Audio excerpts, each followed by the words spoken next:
15-16 বছর জেল খাটলেন। শেখ হাসিনা এমন উন্নয়ন করেছেন, দেশ থেকে নেতাকর্মী নিয়ে পালিয়ে চলে গেছে।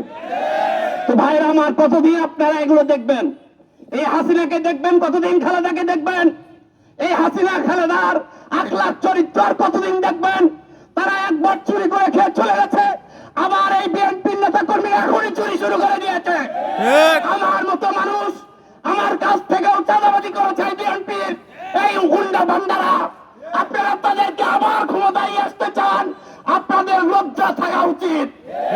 দেশ বারবার ক্ষমতায় আর এই চাঁদাবাজ সন্ত্রাসীদেরকে দেখবে না। এবার এই দেশের মানুষ ইসলামকে ক্ষমতায় বসাবে। পীর সাহেব চরমনায়ের ঘোষণা, এই দেশে যত ইসলামী দল আছে সব দল একটা বাক্স দিবে। আপনারা তো বারবার বলেছেন তোমাদের ইসলামে এত দলকে, এখন ইসলামের আর দল নাই, একটা দল, ইসলামী আন্দোলন বাংলাদেশ। অতএব আমরা আর কথা বলবো না, সবাই ইনশাআল্লাহ বিএনপি আওয়ামী লীগকে দেখেছি, এবার কিন্তু ইসলামকে বিজয় করতে হবে ইনশাআল্লাহ। ভাইরা আমার, ইসলামকে বিজয় করার জন্য আমাদের যা যা করতে হবে, বিশেষ করে আমাদের পিয়ার পদ্ধতিতে নির্বাচন নিতে হবে।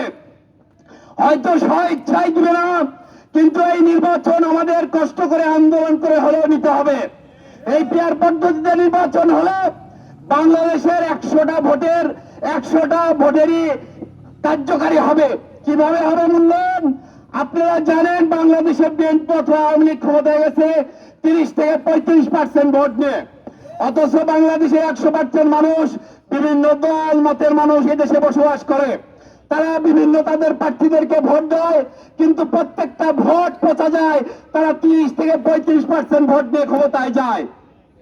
ভাইরা আমার, এই 30% 35% লোক যখন ক্ষমতায় যায়, তাদের দলের নেতাকর্মীরা এই 5 বছর ক্ষমতায় থাকাকালে সুবিধা ভোগ